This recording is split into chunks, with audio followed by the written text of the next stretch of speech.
Arthur Langley was not a man who sought attention. At 78 years old, he had long since abandoned the trappings of wealth and fame that came with being one of the richest individuals in the world. His empire, a sprawling network of investments spanning industries from technology to transportation, had been meticulously crafted over decades, yet few outside his inner circle knew of his existence. To most people, Arthur was simply an elderly gentleman with kind eyes and a penchant for cardigans, someone who preferred economy-class flights to private jets and carried his own luggage without complaint. On this particular day, Arthur found himself seated in row 14 of Flight 237, bound for Chicago. The plane buzzed with the usual pre-flight chatter. Passengers stowing bags, children fidgeting in their seats, flight attendants making final checks before departure. Arthur adjusted his reading glasses and opened a worn copy of the Wall Street Journal, content to pass the time as he always did, quietly observing the world around him. But peace is often fleeting when humans are involved. As the last passengers boarded, a harried young woman struggled to fit an oversized carry-on into the overhead compartment directly above Arthur's seat. In her haste, she accidentally knocked his bag onto the floor, scattering its contents. A book, a water bottle, and a small leather-bound notebook across the aisle. Arthur leaned forward to retrieve his belongings, offering a polite smile. "No harm done," he said softly, brushing off the incident. Unfortunately, another passenger, a burly man in a business suit, misinterpreted Arthur's movement as aggression. "Hey, watch it, old-timer," the man snapped, glaring down at him. Before Arthur could respond, a flight attendant intervened, attempting to defuse the situation. But instead of calming tensions, her intervention only escalated matters. Misunderstanding the exchange as a potential security threat, she summoned airport security. Within minutes, 2 uniformed officers arrived, flanking Arthur's seat like predators circling prey. "Sir, we need you to come with us," one officer barked, gripping Arthur's arm firmly. Arthur raised an eyebrow, his expression unreadable. "May I ask why?" "There's been a complaint about disruptive behavior," the other officer replied curtly. "We'll sort it out once we're off the plane." Despite his protests, and the assurances of nearby passengers who insisted Arthur had done nothing wrong, the officers escorted him off the aircraft. As he stepped onto the jet bridge, Arthur caught sight of curious faces peering out from the windows of the plane. Some looked sympathetic. Others seemed amused or indifferent. He straightened his posture, refusing to let humiliation break him. Once alone in the terminal, Arthur retrieved his phone and dialed a single number. When the call connected, he spoke just 4 words: "Initiate Operation Skyfall." Then, slipping the device back into his pocket, he muttered under his breath, "You have no idea what you've just done." Little did anyone on that plane, or within the airline's corporate offices, realize that those simple actions would set off a chain reaction leading to the downfall of an entire company. And all because they underestimated one quiet, unassuming man. The fluorescent lights of the airport terminal buzzed overhead as Arthur stood alone, his hands shoved deep into the pockets of his cardigan. Passers-by barely spared him a glance.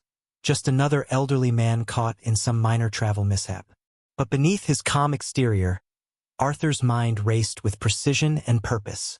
Years of navigating high-stakes business deals had taught him one immutable truth: every action has consequences, and those who crossed him rarely walked away unscathed. As he replayed the scene on the plane, the barked orders, the dismissive stares, the forced march down the jet bridge, a flicker of anger ignited within him. Yet Arthur was not a man ruled by emotion. He took a slow, deliberate breath, letting the initial sting of humiliation subside.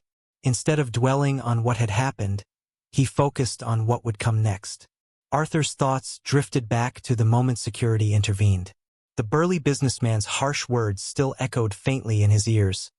"Watch it, old-timer." Those 5 syllables carried more than just rudeness. They were laced with condescension, a reminder of how society often dismissed the elderly as irrelevant or powerless. And while Arthur could have shrugged it off, the subsequent treatment by airline staff stung far worse. Their indifference, their refusal to hear his side of the story, spoke volumes about the culture of arrogance that permeated modern corporations. He remembered the way the flight attendant avoided meeting his gaze, the brisk efficiency with which she summoned security. It wasn't personal, it rarely was. To them, he was simply an inconvenience, a problem to be removed without question. They hadn't seen the billionaire behind the cardigan. They'd seen only an old man, frail and inconsequential. But appearances can be deceiving. To understand Arthur Langley was to peel back layers of history, resilience, and calculated ambition. Born into modest means, he had grown up watching his parents struggle to make ends meet during the Great Depression. His father worked 3 jobs, his mother sewed clothes late into the night, and young Arthur learned early on the value of hard work and the importance of seizing opportunity when it presented itself. After earning a scholarship to a prestigious university, Arthur immersed himself in economics and finance, quickly distinguishing himself as a prodigy. By his 30s, he had amassed a small fortune through savvy investments in emerging markets. Over the decades, his portfolio expanded exponentially. He acquired stakes in airlines, tech startups, pharmaceutical giants, and real estate conglomerates. At its peak, his net worth surpassed $50 billion, though much of it remained hidden behind shell companies and anonymous holdings. Despite his success, Arthur never craved the spotlight. Unlike other billionaires who flaunted yachts and mansions, he lived simply, finding joy in books, nature walks, and quiet evenings at home. Flying commercial was part of his routine, not because he needed to save money but because he believed in staying grounded. He wanted to see the world as others experienced it, to remain connected to humanity rather than insulated by privilege. Yet, even the most humble among us have limits. Today, those limits had been tested and crossed. With practiced composure, Arthur dialed a number saved under the name Evelyn in his contacts list. Evelyn Carter was not merely his assistant. She was his confidant, strategist, and closest ally. Together, they had orchestrated countless moves on the global financial chessboard, turning tides and toppling empires with surgical precision. "Evelyn," Arthur said evenly when she answered, "I need you to initiate Operation Skyfall." There was a brief pause on the other end of the line. Evelyn knew exactly what that codename meant. It was a contingency plan Arthur had devised years ago, designed to dismantle any entity foolish enough to wrong him. While its specifics varied depending on the target, the outcome was always the same: devastation. "Understood," Evelyn replied crisply. "Do we know the airline?" "Silver Sky Airlines," Arthur confirmed. "They threw me off Flight 237 today. Make sure they regret it." Evelyn didn't ask for details. She trusted Arthur implicitly and recognized the steely resolve in his voice. "Consider it done," she said. "I'll start immediately." Arthur ended the call and slipped the phone back into his pocket. For a moment, he allowed himself a rare indulgence, a sly smile. Silver Sky Airlines had made a grave mistake, one they would soon realize cost far more than a single passenger's fare. As Arthur exited the terminal, the cool evening air brushed against his face. He hailed a taxi and gave the driver an address, a quiet hotel where he could regroup and monitor the fallout. Though outwardly calm, his mind was already several steps ahead, envisioning the chaos that would unfold over the coming days. Operation Skyfall was not merely revenge, it was a lesson. Corporations like Silver Sky thrived on complacency, exploiting customers and employees alike while hiding behind polished advertisements and empty promises. Arthur intended to expose their vulnerabilities, forcing them to confront the consequences of their actions. If they thought removing a harmless old man from a flight was insignificant, they were about to discover just how wrong they were. Little did anyone suspect that this seemingly ordinary incident would trigger a financial earthquake, one with repercussions felt across industries and continents. And at the center of it all stood Arthur Langley, the quiet billionaire whose wrath was as calculated as it was devastating. The wheels of Arthur Langley's empire began turning within minutes of his phone call. Evelyn Carter, seated in her sleek Manhattan office overlooking the city skyline, wasted no time executing Operation Skyfall. Her fingers danced across her keyboard as she initiated a series of financial maneuvers designed to cripple Silver Sky Airlines. To outsiders, these actions might have seemed chaotic or impulsive, but Evelyn knew better. Every move was deliberate, calculated, and rooted in years of meticulous planning. SilverSky Airlines, though one of the largest carriers in the industry, operated on razor-thin margins like most of its competitors. Airlines relied heavily on cash flow to cover operational costs, fuel, maintenance, employee salaries, and maintain liquidity. Arthur had long understood this vulnerability. It was why he'd quietly acquired significant stakes in several major airlines over the years, including SilverSky. While he rarely exercised direct control, his influence loomed large behind the scenes. Evelyn's first step was to trigger a massive sell-off of Arthur's shares in SilverSky. Using complex algorithms and high-frequency trading platforms, she flooded the market with stock, driving down prices at an alarming rate. Investors panicked as they watched the airline's valuation plummet, unsure of what had caused the sudden collapse. Analysts scrambled to explain the drop, speculating about everything from fuel shortages to geopolitical tensions, but none suspected the true culprit. Next, Evelyn activated dormant subsidiaries controlled by Arthur's conglomerate, calling in billions of dollars worth of loans and debts owed to SilverSky by partner companies. These entities, which appeared unrelated on paper, were actually part of Arthur's sprawling web of investments. By demanding immediate repayment, Evelyn effectively drained SilverSky's operational accounts, leaving them unable to meet payroll or pay suppliers. Finally, Evelyn orchestrated a coordinated media campaign through anonymous channels, leaking damaging information about SilverSky's corporate practices. Reports surfaced alleging poor customer service, unsafe working conditions for employees, and questionable accounting practices. Social media erupted with stories from disgruntled passengers and former staff members, amplifying the narrative that SilverSky was a company teetering on the brink of disaster. By dawn, chaos reigned supreme inside SilverSky's headquarters. Executives arrived to find their stock price in freefall, liquidity reserves depleted, and phones ringing off the hook with inquiries from investors, creditors, and journalists. The boardroom buzzed with tension as frantic discussions unfolded. "We're hemorrhaging money," shouted CFO Linda Morales, slamming a report onto the conference table. "Our cash reserves are nearly gone, and we can't access additional credit lines. What the hell is going on?" CEO Richard Hargrove paced the room, his face pale with panic. "It's unprecedented," he muttered. "One day we're stable, the next we're circling the drain. Someone's targeting us. I'm sure of it." "But who?" demanded CEO Marcus Trent. "And how? We haven't done anything to provoke this kind of attack."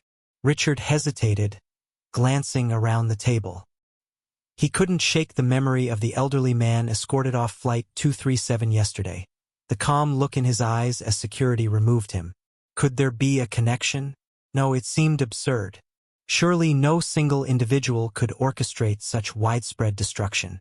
Yet doubt gnawed at him, whispering that perhaps they'd underestimated someone, or something. As news of SilverSky's financial woes spread, headlines dominated every major outlet. SilverSky plummets. Is this the end for the airline giant? Stock crash sparks panic among travelers. What's next for SilverSky? Inside the mystery collapse. Why investors are fleeing SilverSky. Analysts debated endlessly on cable networks, trying to piece together the puzzle. Some pointed to rising fuel costs or increased competition, while others speculated about insider trading or regulatory violations. None came close to guessing the real reason, an elderly billionaire exacting revenge for a perceived slight.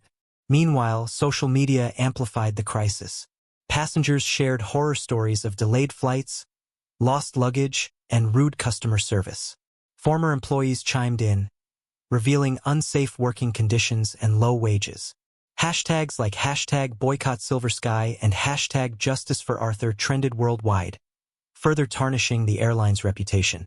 Back at his hotel, Arthur watched the unfolding drama unfold on television with quiet satisfaction.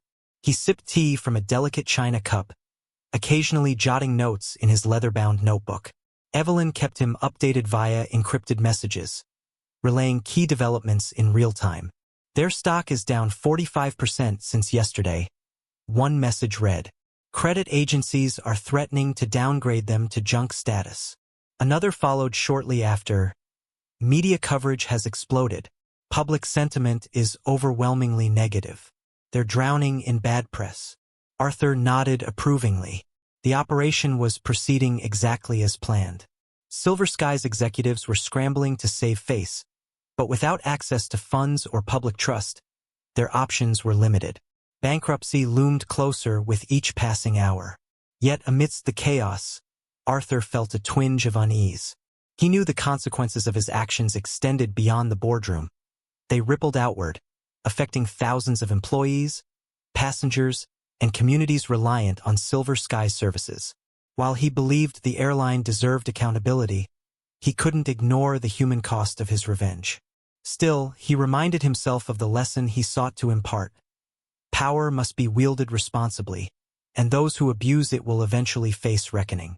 If Silver Sky's downfall served as a cautionary tale for other corporations, then perhaps the collateral damage would not be entirely in vain. As the financial storm engulfed Silver Sky Airlines, its executives scrambled to mount a defense. But with every move they made, Arthur's calculated strategy seemed to anticipate their next step, leaving them increasingly desperate and exposed. What began as a minor incident on a single flight had spiraled into an existential crisis for one of the largest airlines in the world. By mid-morning, Richard Hargrove, Silver Sky's embattled CEO, convened an emergency meeting with his executive team. The boardroom was tense, filled with the sharp scent of stale coffee and the oppressive weight of failure. Richard stood at the head of the table, his face lined with exhaustion. "We need answers, and fast," he barked, slamming a fist onto the polished surface. "Whoever is behind this knows our weaknesses better than we do. Every countermeasure we try gets shut down before it even starts." CFO Linda Morales chimed in, her voice trembling with urgency. "Our cash reserves are nearly depleted, and creditors are calling nonstop. If we don't stabilize within the next 24 hours, we'll have no choice but to file for bankruptcy." So Marcus Trent leaned forward, his brow furrowed. "What about public relations? Can we spin this somehow? Maybe blame external forces, market fluctuations, or cyber attacks?" Richard shook his head grimly. "It won't work. The leaks are too detailed, too damning. Someone out there has inside knowledge of our operations, and they're using it against us." The room fell silent as the gravity of their situation sank in. For decades, Silver Sky had thrived on efficiency and scale, prioritizing profit margins over customer satisfaction and employee welfare. Now, those same practices were being weaponized, exposing the cracks in their foundation. Determined to salvage what remained of their reputation, Silver Sky launched a full-scale PR campaign. Press releases flooded news outlets, each one attempting to reassure the public that the airline was taking swift action to address its challenges. Statements emphasized vague promises of improved customer service and enhanced safety protocols, though few specifics were provided. Internally, however, the efforts rang hollow. Employees whispered among themselves, sharing stories of slashed budgets, understaffed flights, and ignored maintenance requests. Morale plummeted as workers realized the company cared more about optics than solutions. Meanwhile, social media continued to amplify criticism. Passengers recounted harrowing experiences. Flights delayed for hours without explanation. Rude gate agents. Lost luggage that took weeks to recover. Former employees added fuel to the fire, describing unsafe working conditions and inadequate pay.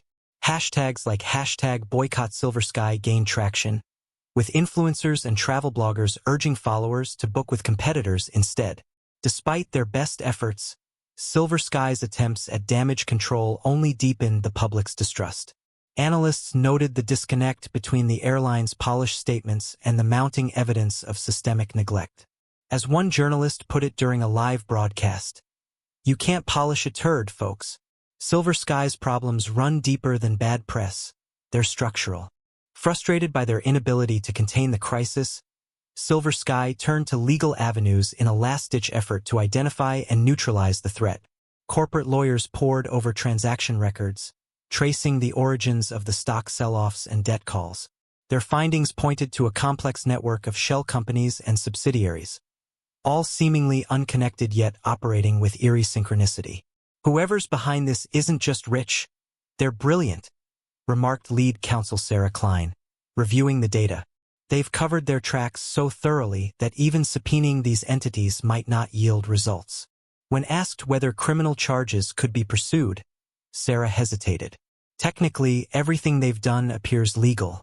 Selling stocks, calling in debts, it's all above board. But the timing and coordination suggest intent to harm. Proving malicious intent in court, though, would be nearly impossible. Her assessment left Richard and his team feeling powerless. Without concrete evidence tying the attacks to a specific individual or entity, their options were limited. Worse still, any attempt to retaliate risked further alienating investors and customers already teetering on the edge of abandoning them altogether.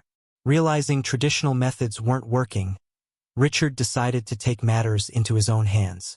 Through discreet inquiries, he managed to track down Evelyn Carter, whose name surfaced repeatedly in connection with recent transactions involving Silver Sky.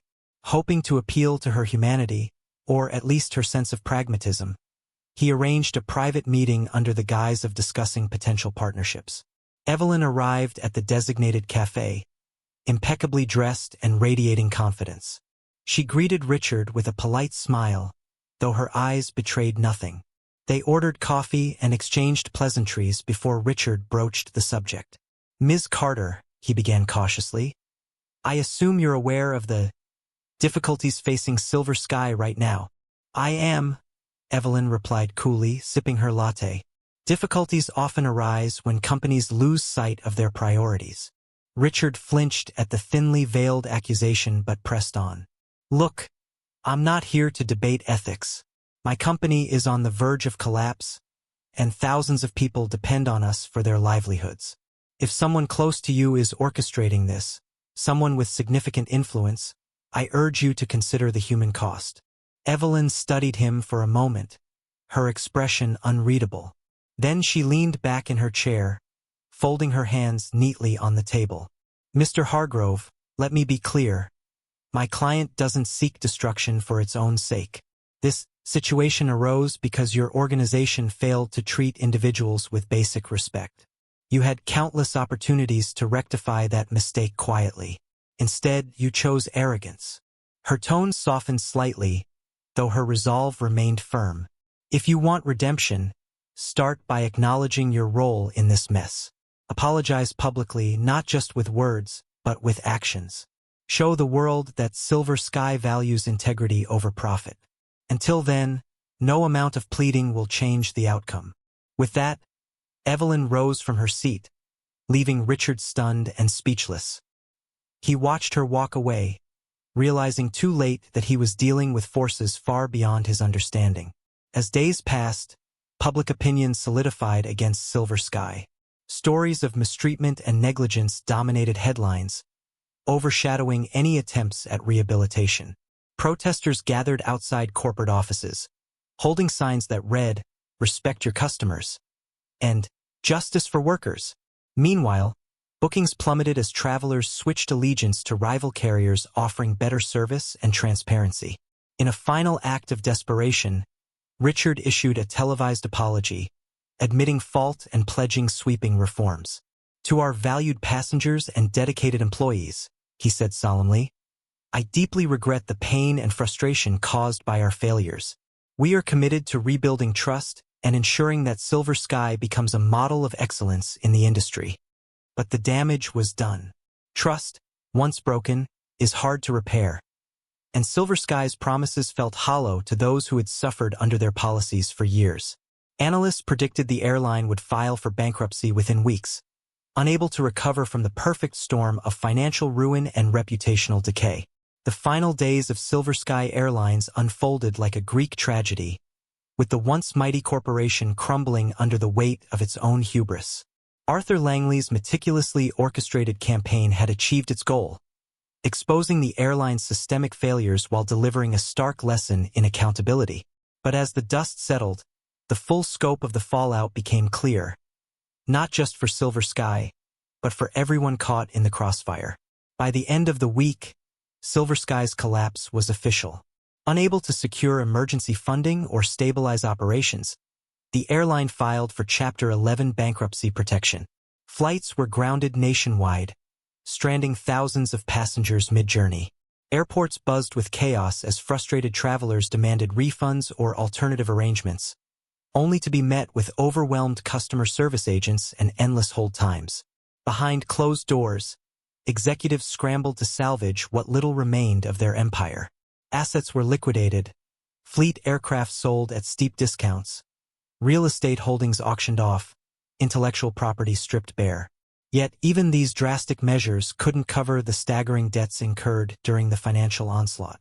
Creditors circled like vultures, seizing whatever scraps they could claim. Employees bore the brunt of the fallout. Over 30,000 workers lost their jobs overnight, many without severance packages or adequate notice. Pilots, flight attendants, mechanics, and ground staff found themselves suddenly unemployed, forced to navigate an uncertain future amidst widespread layoffs across the aviation industry. Social media lit up with heartbreaking stories of families struggling to make ends meet, further tarnishing Silver Sky's legacy. Analysts dissected the airline's demise, piecing together the sequence of events that led to its downfall. While some pointed to market pressures or mismanagement, others speculated about the mysterious figure orchestrating the attack. Rumors swirled about a disgruntled investor seeking revenge, though no concrete evidence emerged to confirm or deny the theory. Amidst the turmoil, investigative journalist Mia Torres received a tip from an anonymous source. "If you want the truth about Silver Sky, talk to Arthur Langley." Intrigued, Mia dug into public records and discovered fragments of information linking Arthur to several high-profile corporate shakeups over the years. Though he operated largely in the shadows, whispers of his influence persisted among Wall Street insiders. Mia tracked down Arthur at his modest home, a charming cottage nestled in the countryside, surrounded by lush gardens and towering oak trees. When she arrived, Arthur greeted her warmly, inviting her inside for tea. Despite the gravity of her visit, there was something disarmingly gentle about him, as if he were simply an old man enjoying retirement rather than a billionaire mastermind. "I assume you're here about Silver Sky," Arthur said casually, setting a tray of biscuits on the coffee table. Mia nodded, pulling out her recorder. "Yes, Mr. Langley. There are questions surrounding your involvement in the airline's collapse." Arthur chuckled softly, his eyes twinkling with amusement. "Questions, indeed.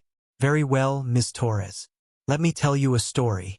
Over the next hour, Arthur recounted the events leading up to Operation Skyfall, from the incident on Flight 237 to the strategic dismantling of Silver Sky's finances. He spoke candidly, neither boasting nor apologizing, framing his actions as a necessary intervention against corporate arrogance. "When you treat people as inconveniences rather than human beings, there are consequences," Arthur explained. "Silver Sky didn't fail because I intervened.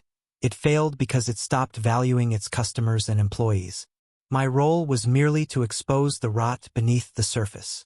Mia listened intently, scribbling notes as Arthur laid bare the philosophy behind his actions. By the time their conversation ended, she knew she had uncovered the scoop of a lifetime. The article hit newsstands the following morning, sending shockwaves through the business world. Titled "The Billionaire Who Brought Down an Airline," it detailed Arthur's role in Silver Sky's downfall, painting him as both a hero and a villain. Public reaction was divided. On one side, supporters hailed Arthur as a champion of justice, applauding his efforts to hold corporations accountable. Social media flooded with hashtags like #ThankYouArthur and #CorporateComeuppance, celebrating the takedown of a company long criticized for poor practices. On the other side, critics condemned Arthur's methods, arguing that punishing an entire organization for the actions of a few individuals was excessive and irresponsible. Union leaders representing laid-off workers accused him of prioritizing vengeance over compassion, pointing to the human cost of his revenge. Even within his own circle, opinions varied. Evelyn Carter defended Arthur's decision, insisting that Silver Sky's leadership had ample opportunities to rectify their mistakes. Others, however, questioned whether the ends truly justified the means. For Arthur, the mixed reactions came as no surprise. He understood that power wielded, even with good intentions, rarely pleased everyone. Still, he hoped his actions would serve as a cautionary tale, reminding companies that respect and responsibility must come before profit. In the aftermath of the scandal, regulatory bodies launched investigations into Silver Sky's practices, uncovering decades of misconduct ranging from falsified maintenance logs to predatory pricing schemes. Lawmakers introduced new legislation aimed at increasing transparency and accountability within the airline industry, ensuring similar abuses wouldn't go unchecked in the future. Rival airlines took note, scrambling to improve customer service and working conditions in hopes of avoiding a similar fate. Some even reached out to Arthur directly, seeking advice on how to avoid becoming targets of his wrath. To each inquiry, Arthur offered the same response: "Treat people with dignity, and you'll never have to worry about me." Meanwhile, stories of Arthur's quiet philanthropy began surfacing. Anonymous donations poured into charities supporting displaced airline workers, funding scholarships for aspiring pilots, and providing grants for small businesses affected by the collapse. While Arthur never claimed credit publicly, those close to him knew his heart remained steadfastly aligned with compassion, even when his actions suggested otherwise. As the dust settled on the ruins of Silver Sky Airlines, Arthur Langley retreated to the quiet solitude he cherished. The whirlwind of media attention and public debate had died down, leaving behind a landscape forever altered by his actions. For Arthur, this was not just the end of a battle, it was an opportunity for introspection, a chance to weigh the moral complexities of what he had done. In the weeks following Silver Sky's collapse, Arthur spent long hours walking through the serene gardens surrounding his cottage. The crisp autumn air carried with it the scent of fallen leaves, a reminder of nature's cycles: growth, decay, renewal. As he strolled along winding paths lined with vibrant chrysanthemums and golden maples, Arthur reflected on the events that had unfolded. He knew he had achieved his goal, holding Silver Sky accountable for years of neglect and arrogance. Yet, as satisfying as that victory felt, it came at a cost. Thousands of employees now faced uncertainty, their lives disrupted by forces beyond their control. Families struggled to pay rent, children went without school supplies, and dreams were put on hold, all because of decisions made in corporate boardrooms and reinforced by his calculated strike. Arthur wrestled with the duality of his role. On one hand, he believed deeply in accountability. Those who abused power deserved consequences. On the other hand, he recognized the ripple effects of wielding such immense influence. Power is a double-edged sword, he mused aloud during one of his solitary walks. It can right wrongs or inflict wounds. The challenge lies in knowing where to draw the line. Evelyn joined him occasionally, offering her insights and unwavering support. "You've always said that true leadership involves taking responsibility, not just for your victories but for your mistakes," she reminded him gently. "Perhaps this is your moment to do both." Her words resonated deeply. Arthur realized that while he couldn't undo the past, he could shape the future.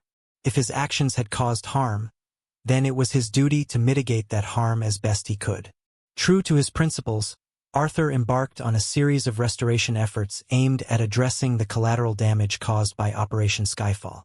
Working quietly through intermediaries, he established a multimillion-dollar fund dedicated to supporting former Silver Sky employees. The initiative provided financial assistance, job training programs, and mental health resources to help workers transition into new careers. Additionally, Arthur partnered with aviation advocacy groups to promote safer working conditions and fair wages across the industry. He funded scholarships for students pursuing degrees in aerospace engineering, piloting, and aviation management, ensuring that the next generation of professionals would enter the field equipped with knowledge and ethical grounding. To further aid communities affected by the airline's collapse, Arthur donated generously to local businesses struggling to recover from lost tourism revenue. His contributions often came anonymously, allowing recipients to rebuild without feeling beholden to a billionaire benefactor. These efforts did not erase the hardships endured by so many, but they offered a glimmer of hope, a testament to Arthur's enduring belief in humanity's capacity for resilience and redemption. The story of Silver Sky's downfall became legendary, sparking widespread discussions about corporate responsibility and consumer rights. Business schools incorporated the case study into their curricula, examining how unchecked greed and complacency could lead even the largest companies to ruin. CEOs around the globe took heed, implementing reforms to prioritize transparency, employee welfare, and customer satisfaction. For ordinary citizens, Arthur's takedown served as a rallying cry, a reminder that no institution was too big to fail and no individual too small to make a difference. Social media campaigns inspired by the hashtag Justice for Arthur encouraged consumers to demand better treatment from corporations, igniting grassroots movements focused on ethical business practices. Even critics of Arthur's methods acknowledged the value of his message. While some argued that his tactics bordered on ruthless, few disputed the importance of holding powerful entities accountable. In exposing Silver Sky's flaws, Arthur forced society to confront uncomfortable truths about capitalism, inequality, and the human cost of profit-driven decision-making. With the immediate aftermath resolved, Arthur returned to his quiet life, content to let the world move forward without him at its center. He resumed his routine of reading newspapers, tending to his garden, and flying commercial, though now every interaction with airline staff seemed tinged with reverence. Flight attendants greeted him warmly, pilots thanked him for shining a light on industry issues, and passengers occasionally approached him to express gratitude for standing up to corporate giants. Through it all, Arthur remained humble, deflecting praise with a modest smile. "I'm just one man," he would say. "The real heroes are the people brave enough to speak out when things go wrong." Privately, however, he allowed himself moments of pride. Sitting by the fireplace on chilly evenings, he flipped through letters sent by grateful individuals whose lives had been touched by his actions. Each note reinforced his belief that change was possible, even if it required extraordinary measures to achieve. In his journal, Arthur penned a final reflection. "Power is neither good nor evil. It simply exists. What matters is how we choose to use it. Today, I used mine to teach a lesson, and perhaps to inspire others to do the same. May my legacy be one of balance. Justice tempered with compassion, strength guided by humility." Months later, Arthur found himself seated on a park bench overlooking a bustling playground. Children laughed and chased each other, their joy infectious. Parents lingered nearby, chatting idly as they watched their little ones play. It was a scene of simple happiness, one Arthur cherished deeply. A stranger approached him unexpectedly, extending a hand. "Excuse me, sir," the man said hesitantly. "I don't know if you remember me, but I worked for Silver Sky until everything fell apart. Your donations helped me get back on my feet. I just wanted to say, thank you." Arthur shook the man's hand firmly, his expression warm. "I'm glad to hear it," he replied softly.